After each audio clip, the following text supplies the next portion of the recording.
कहता हूं कि आप में से शायद ही कोई ऐसा होगा जो टीचिंग फील्ड के लीजेंड कहे जाने वाले विकास दिव्यकीर्ति सर को ना जानते हो। शायद ही आप में से कोई इस प्रकार का व्यक्ति होगा जो कि करंट अफेयर्स की जानकारी लेना चाहता हो लेकिन वो खान सर की राय ना जानना चाहता हो। उनका कहने का जो संवाद कहने का जो कौशल है वो अतुलनीय है। आप में से शायद ही कोई ऐसा अब होगा जिन्होंने कभी, और नहीं भी हैं तो आप सुन लेंगे, आपने अवध ओझा सर के मोटिवेशनल वीडियोस ना सुने हो। उनके द्वारा कहने का वो अंदाज, कैप लगा करके छोटी छोटी शक्तिमान स्टाइल में छोटी छोटी मगर मोटी बातें कहने का अंदाज आपने ना देखा हो। ये अचानक सेंसेशन जो YouTube पर बने हुए हैं, जिन्हें एक तरह से ये कहा जाए कि कोरोना काल के बाद से जिनकी चर्चाएं सब जगह होने लगी हैं, ये असल में है क्या?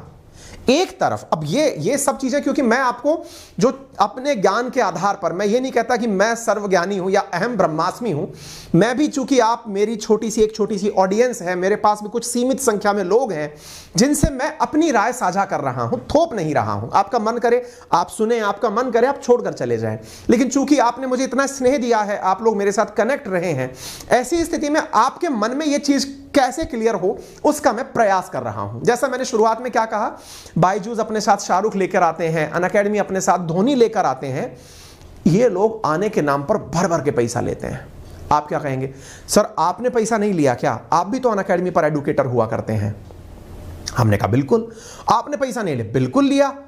भाई हम सबका ड्रीम है ना, आप सब लोग आज कुछ ना कुछ धंधे में हैं, नहीं तो आप जाना चाहते हैं, आप प्रिपरेशन कर रहे हैं, अपने लिए IIT चाहते हैं या JEE चाहते हैं या फिर आप कंपटीशन के थ्रू सरकारी नौकरी चाहते हैं।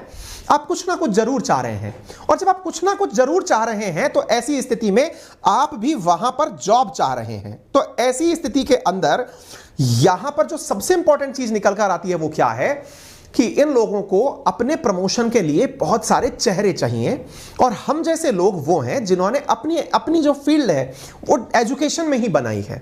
यानी जैसे आप लोग जॉब चाहते हैं, जॉब के थ्रू पेमेंट चाहेंगे, ऐसे हम लोग ऑलरेडी जॉब में हैं, ये हमारा जॉब बन चुका है ना। अब जॉब के अंदर ऑब्वियस सी बात है, हमारा भी परिवार है, हमारी भी एस्पिरेशंस हैं, जैसे इन सब की हैं। हम भी चाहते हैं ना कि बड़ा आदमी बने।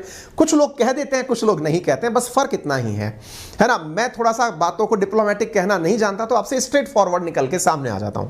अब साहब बात ये है, फिर ये क्या है, ये जो चेहरे हैं ये क्या है? ये लोग समझदार लोग हैं। समझदार लोग कैसे कह रहे हैं आप इनको?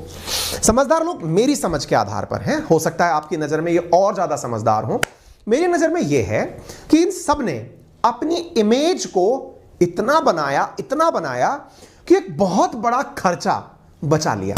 जैसे बायजूस शाहरुख खान को लाया करोड़ों रुपए देकर, अनअकैडमी धोनी को लेकर आया, पता नहीं कितने करोड़ों दिए होंगे, क्या कुछ दिया होगा। बाहर तो चीजें नहीं आती, लेकिन भाई आप और हम इनको हायर नहीं कर सकते, ये चीज हम जानते हैं। इनने कहा कि ये पूरा मार्केट जब YouTube का है तो क्यों ना हम अपना चेहरा चमकाएं। और फिर अल्टीमेटली क्या है भाई, ऑब्वियस सी बात है, बायजूस कोर्स बेचता है, अनअकैडमी कोर्स बेचता है, ये भी कुछ ना कुछ तो बेचते होंगे। हाँ, हो सकता है आप में से किसी को कुछ पता हो ना हो, क्योंकि आप इनको फ्री प्लेटफॉर्म पर सुन रहे हैं। ये अपना चेहरा सबके सामने बना रहे हैं, इंक्लूडिंग मी। पर मैं इनके सामने बहुत बौना हूं, इसलिए मैं अपने बारे में चर्चा बीच बीच में नहीं ले रहा हूं। लेकिन गलती से आप ये कहें कि इनकी क्यों कर रहे हैं आप, इसलिए मैं बीच बीच में अपना नाम डाल दे रहा हूं। अच्छा, अब सवाल बनता है कैसे सर, क्या कहना क्या चाहते हो? चलिए हम थोड़ा सा और विस्तार से लेकर चलते हैं।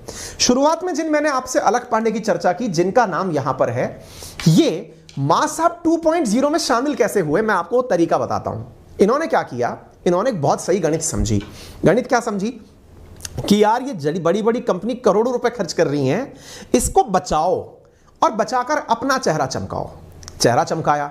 चेहरा चमकाने के नाम पर 2016 में जिसने केवल एक बोर्ड पर पढ़ाना शुरू किया, वो $1 बिलियन की कंपनी 6 साल में बनकर खड़ा हो गया। अब चेहरा चमकाने की बारी थी। इन्होंने अपने चेहरे को, फेस वैल्यू को इतना प्रमोट कर लिया कि आज इनके शायद 20 से अधिक YouTube चैनल्स हैं। और अब फिजिक्स पढ़ाने वाला एडुकेटर मन में आता है तब बढ़िया टीम लेकर UPSC का कोर्स लॉन्च करता है, गवर्नमेंट एग्जाम का कोर्स लॉन्च करता है, JEE का, नीट का, सबका कोर्स लॉन्च करता है, क्योंकि लोगों को ट्रस्ट हो गया है कि भैया आप सही करेंगे। चलिए, बहुत अच्छी बात है। इतना ही नहीं, जब प्रमोशन की बात आती है तो ये कई टीवी चैनल्स के धारावाहिक, जैसे कि यहां पर आप सेट का एक धारावाहिक देख रहे हैं, यहां पर आप तारक मेहता के उल्टा चश्मा के अंदर इन्हें बैठा हुआ देखते हैं। ये आप और हम इन चैनल्स पर अगर जाएंगे, इसके लिए प्रमोशन के पैसे लगते हैं, क्योंकि ये सब किरदार भी मोटी तनख्वाह लेते हैं, इनको देने के लिए चैनल को पैसे चाहिए होते हैं, और ये सब चीजें फंडिंग की जाती है। अगर आप कभी उठकर देखते हैं कि गौरव और रोमन कॉफी विद करण में चले गए, तो इसका मतलब ये नहीं है कि कॉफी विद करण उनको पहचान करके कि आप आइए। दोनों तरीके हैं, कई बार स्टार्स को बुलाया जाता है, कई बार सेल्फ प्रमोशन के लिए लोग जाते हैं, है ना। ये मतलब मार्केट है, इसको थोड़ा समझिए, मतलब टू द पॉइंट आप चीजें समझने का प्रयास करिए। मैं बहुत कुछ खोल के रखने की कोशिश कर रहा हूं। ये यहां जाते हैं, अपना चेहरा चमकाते हैं। चेहरा चमकाते हैं क्योंकि बड़ा फंड इनके साथ में अब जुड़ चुका है, क्योंकि इन्हें बहुत सारा इन्वेस्टमेंट मिल चुका है। इनके इन्वेस्टमेंट के अंदर जो आप ये वैल्यू देख रहे हैं, इन्हें 100